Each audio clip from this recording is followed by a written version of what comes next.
Bonjour et bienvenue dans le podcast Libre et Vivante, un podcast pour les femmes qui sentent qu'elles sont appelées à plus. Dans cet espace, on parle d'identité, on parle de relations, de créativité, d'ambition, de transformation, mais surtout, on vient explorer ce qui nous permet de faire des choix plus alignés avec qui nous sommes profondément et de construire une vie plus libre, plus consciente, plus choisie. Je suis Laura et je suis heureuse de te retrouver pour un nouvel épisode. C'est l'épisode numéro 4 que j'ai intitulé Quand nos peurs prennent le volant. Comme d'habitude, j'ai quelques notes sur le côté, donc n'hésite pas, c'est normal si tu vois mes yeux qui vont à droite, à gauche quand tu me regardes sur YouTube. Sinon, bienvenue sur Spotify pour cette écoute. Ces derniers temps, j'avais pas réalisé en fait que ma peur la plus profonde me limitait, m'empêchait d'agir ou m'immobilisait. Ma peur la plus profonde, j'ai réalisé que c'était celle de me faire agresser parce que elle s'est révélée lorsque j'ai reçu de messages d'hommes un petit peu particuliers sur Instagram qui me disaient qu'ils étaient pas loin quand je postais des stories ou des choses comme ça. Et en fait, j'ai eu la peur, et moi, de me faire agresser, mais aussi celle de qu'il arrive quelque chose à mes enfants, que je puisse pas les protéger. Euh, et en fait, j'en ai parlé à deux, trois amis assez rapidement et j'ai un peu comme mis ça sous le tapis. Comme si j'attendais d'avoir moins peur, comme si j'attendais, entre guillemets, que ça passe. Euh, Peut-être de me sentir plus en sécurité, d'être rassurée. Je sais pas, j'avais pas vraiment conscientisé ça. Euh, mais en même temps, je sentais que c'était comme un truc de fond qui était là, qui venait guider certaines façons de m'exprimer, de publier, de parler de mon activité, de ce que je pouvais proposer ou autre. Et j'ai commencé à observer un petit peu autour de moi et j'ai réalisé aussi que la peur, elle n'arrête pas forcément toujours, elle n'immobilise pas forcément toujours. Parfois, elle nous fait aussi courir. Et en fait, si on ne traite pas cette peur en profondeur, elle reste, elle s'installe. Euh, donc il y a vraiment ce moment qui est assez récent où j'ai compris en fait que le problème, c'est pas ma peur. Le problème, c'est la place que je lui ai laissé prendre en fait dans ma vie. La question, elle n'est pas est-ce qu'on a peur. Parce que clairement, la réponse, c'est oui. On a tous peur. On a tous peur de quelque chose, de plusieurs choses. Euh, je pense que ça fait partie voilà, de nous en tant qu'humains, dans notre fonctionnement. Mais la vraie question, c'est plutôt aujourd'hui que je vais t'amener, c'est ok, qu'est-ce qui se passe en fait quand la peur, elle vient prendre les commandes de ta vie. Parce qu'elle peut venir te placer en posture de victime. Euh, Tu peux devenir complètement immobile, tu peux devenir comme bloqué en fait face à elle. Ça peut aussi vraiment te diminuer un petit peu bah voilà, ta lumière, l'expression de toi, qui tu es, comme pour faire un peu moins de bruit pour te protéger, ce que moi j'ai pu vivre un petit peu. Ou ça peut aussi être ce truc de bah, vouloir en faire toujours plus, être dans une surproduction avec un mental qui tourne en boucle, qui te dit que t'en fais jamais assez et que pour aller vers tes objectifs, vu que tu as peur par exemple de ne pas y aller, ben, tu vas être dans cette surproduction-là pour essayer comme de compenser en fait. Donc pour te raconter un petit peu plus précisément mon histoire et d'où en fait est venue cette peur, donc en fait je l'ai exploré lors d'un coaching dans le mastermind que je suis actuellement, c'est ce truc de ok, j'ai pris de la visibilité sur Instagram, sachant que mon compte Instagram à la base je suis pas trop réseaux sociaux, je l'ai créé parce que j'ai envie de développer mon activité en ligne. Et il y a eu une vidéo qui a fait un gros boom et donc je suis passée de 300 abonnés à 2500 à peu près aujourd'hui en quelques semaines seulement.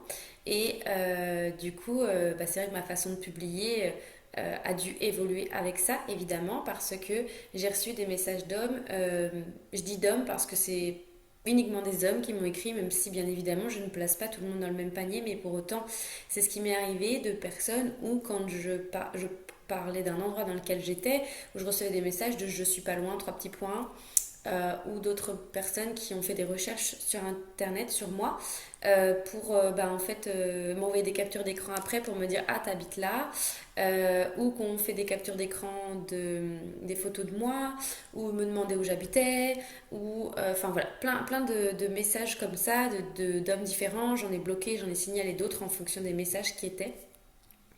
Et en fait, c'est venu vraiment créer une pression, une tension pour moi, où vraiment je me suis dit, waouh, qu'est-ce qui se passe en fait si demain ça va plus loin, si c'est pas juste des messages derrière un ordinateur, si vraiment quelqu'un me retrouve, est-ce que je vais me faire agresser, est-ce que mes enfants vont se faire agresser ou vont être, ne plus être protégés en fait.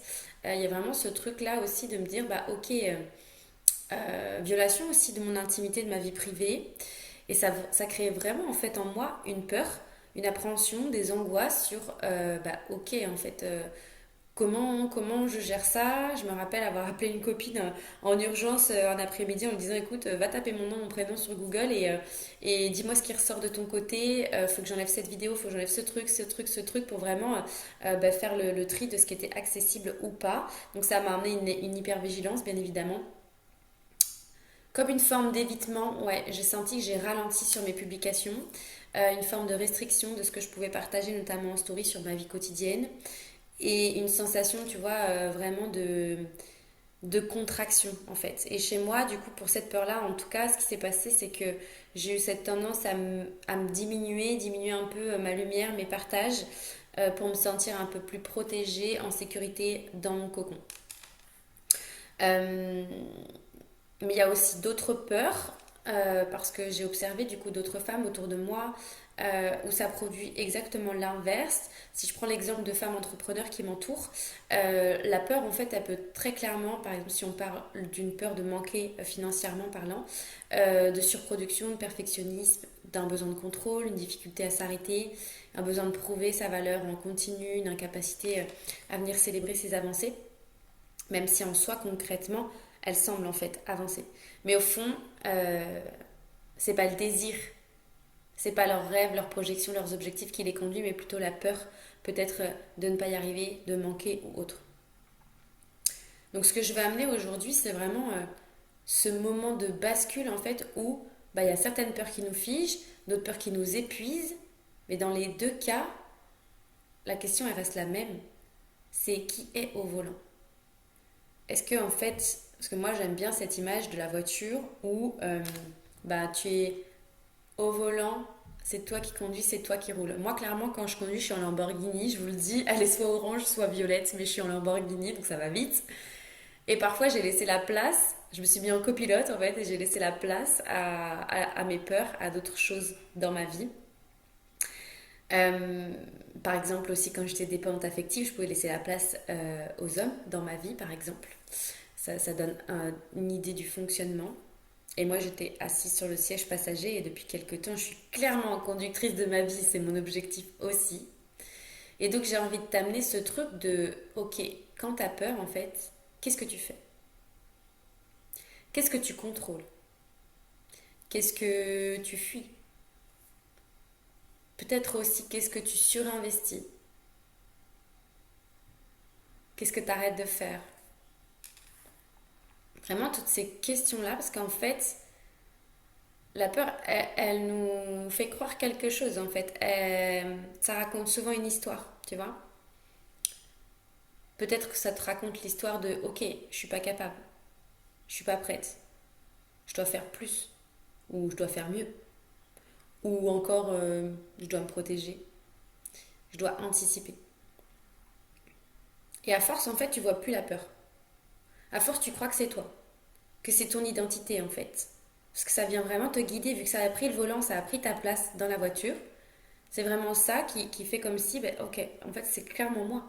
Et peut y avoir une forme comme une forme de victimisation qui s'installe, comme une fuite. Moi, c'est clairement ce que j'ai ressenti. Je me suis dit, non, mais attends, moi, j'ai rien demandé. Pourquoi il y a des hommes qui m'envoient des messages comme ça, qui me disent qu'ils sont pas loin, ou des choses comme ça. Il y a eu vraiment un peu ce truc de victimisation. Et en fait, si tu viens pas décortiquer ça, si on ne décortique pas, si on ne cherche pas forcément à comprendre réellement ce qui nous fait peur, si cette peur elle est fondée ou non, parce que si tu viens pas la décortiquer et voir en détail quelle action tu peux mettre en place, t'es encore dans la victimisation de c'est comme ça, il n'y a pas d'autre solution en fait. Et quand tu décortiques pas ça, que tu viens pas voir en profondeur, tu sais pas si tu as la main sur cette peur. Ou juste si tu as un pouvoir d'action, tu vois, si ça fait partie de ta sphère d'influence. Parce que même si elle vient de l'extérieur, comme là si on prend mon exemple avec les hommes qui m'envoient des messages sur Instagram, même si elle vient de l'extérieur, ben j'ai quand même la main sur certaines choses. Et je vais t'en parler juste après.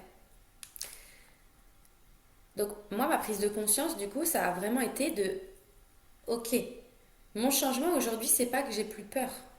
C'est pas de plus avoir peur. La peur, elle est encore là. Et elle sera toujours là, ça fait partie de notre condition humaine, tu vois. Mais le changement que j'ai créé, c'est ok, j'arrête en fait d'attendre que la peur disparaisse pour reprendre ma place. Ou en gros, j'arrête de mettre la tête dans le sable pour reprendre ma place, pour pouvoir aller vers mes objectifs concrets, faire ce que j'ai envie de faire clairement, me sentir libre, vivante, profondément ancrée pour pouvoir aller vers mes rêves en fait. Et donc, je vais te raconter un peu plus. Donc, je te disais que c'est arrivé en coaching, en mastermind pour moi. Et ok, on a décortiqué vraiment ma peur de cette agression, de ne pas pouvoir protéger mes enfants. Comment je peux anticiper ça? Je l'anticipais déjà en faisant des stories en différé. Je l'anticipe aussi en ayant changé de nom sur Instagram. C'est chose que j'ai faite, de n'être plus en nom propre Instagram, YouTube, Spotify, de plus être en nom propre, mais d'avoir un nom vraiment qui me ressemble, qui globalise mon univers, mais qui me permette de me dire ok, c'est pas mon nom propre qui est utilisé directement et pour autant, je voulais vraiment que ça reste mon identité, c'était important pour moi. Mais aussi, tu vois, je suis en train de me renseigner pour prendre un cours de self-défense pour me dire, ok, j'ai les clés, si demain je me fais agresser par un homme ou une femme, ou voilà, ben je sais me défendre. Et je me suis rendu compte aussi que, et ça c'est assez fou parce que j'avais vraiment ce truc en tête depuis quelques semaines maintenant, et j'avais pas capté que j'avais quelqu'un dans mon entourage qui faisait trois sports de combat différents. Donc clairement, il y a aussi cette identification de ressources en fait qu'on a autour de soi, si on peut demander de l'aide, etc. Euh, je me suis aussi rappelé que j'avais une super avocate qui pouvait m'aider. Et j'ai aussi fait des recherches pour avoir comme une forme de protocole. Euh, Si demain je reçois des menaces ou s'il y a de l'harcèlement, d'avoir une forme de protocole pour me dire ok, Laura, là maintenant, bah ok, ça fait 3 fois, t'as bloqué telle personne, elle est revenue sous autre compte, etc. Tu peux gérer ça, tu peux te faire aider, tu peux voilà, avoir des ressources, des personnes autour de toi et un mode de fonctionnement comme un process en fait, qui me fait dire que ok, je gère. La situation, je peux la gérer, je suis en maîtrise et au bout d'un moment, si c'est au bout de mes capacités, je vais demander de l'aide autour de moi. Donc, c'est pas une solution miracle qui fait hop, ok, c'est bon, j'ai pris conscience de ma peur, je l'ai travaillé, je passe à autre chose. Non, là aujourd'hui, c'est vraiment une reprise de responsabilité. Et alors, pour les profils qui m'écoutent, qui sont un peu rebelles comme moi, cette notion de responsabilité, elle est venue me titiller. Pourquoi? Parce que je me suis dit, non mais allez, vas-y. C'est encore un truc, moi j'ai rien demandé à personne. Je dois encore gérer quelque chose de supplémentaire. Ça va me prendre du temps, de l'énergie. Et j'ai pas envie en fait de devoir subir ça, quoi, tu vois.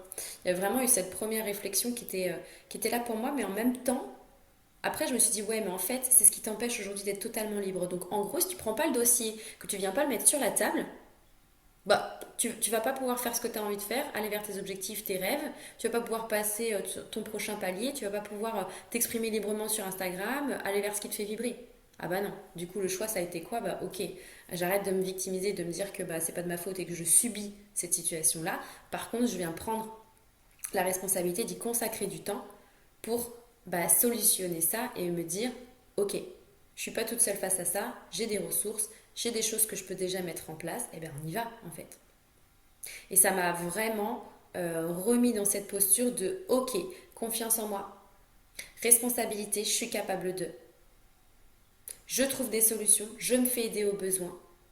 C'est comme si tu vois, il y avait la peur et j'étais venue mettre un cadre autour et elle était plus vacante en fait, comme ça dans mon univers, dans ma vie, dans ma tête. Et je me sens beaucoup plus free en fait, beaucoup plus libre avec ça, beaucoup plus sereine. Et tu vois, j'ai eu un pic de créativité qui est arrivé derrière, de l'inspiration de fou qui est revenue en fait une fois que j'avais fait ces actions-là.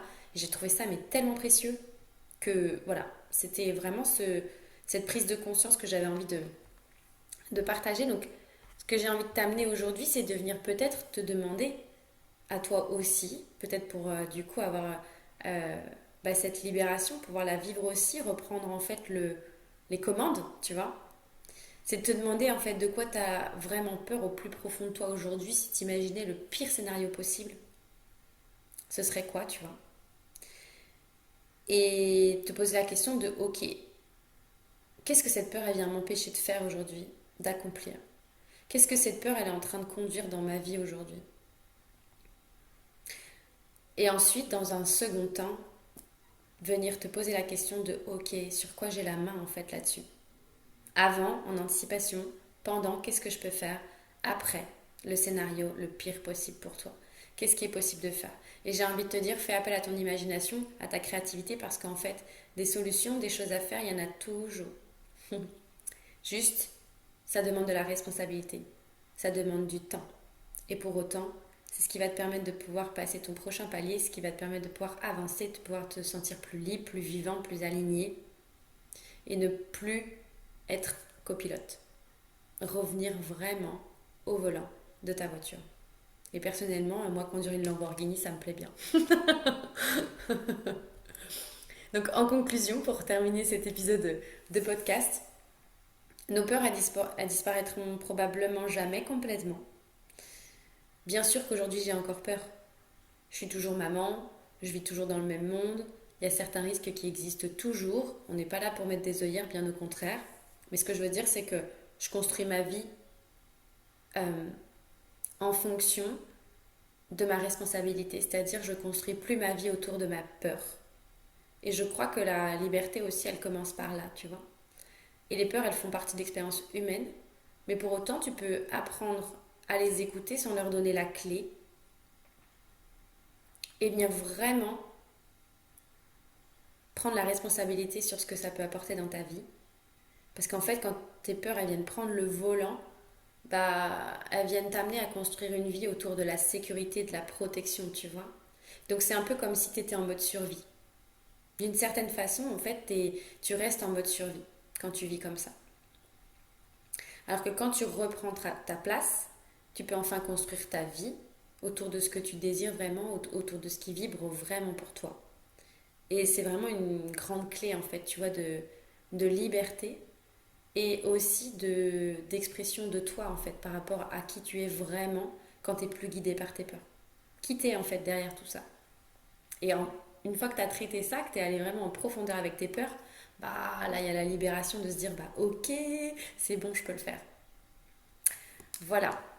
N'hésite pas à m'envoyer un petit message en DM sur Instagram, à commenter sous la vidéo ici sur YouTube, Spotify, parce que je suis curieuse de voir aussi tes retours sur comment tu appréhendes cet épisode-là par rapport aux peurs, comment ça vibre pour toi, si tu as des questions, d'autres sujets thématiques que tu aimerais que j'aborde dans ce podcast. Et si tu as apprécié cet épisode, je t'invite à liker ou mettre 5 étoiles sur la plateforme Spotify et à t'abonner pour ne pas rater le prochain épisode qui sera certainement la semaine prochaine. En tout cas, merci beaucoup pour ton écoute et je te dis à très vite. Bye bye.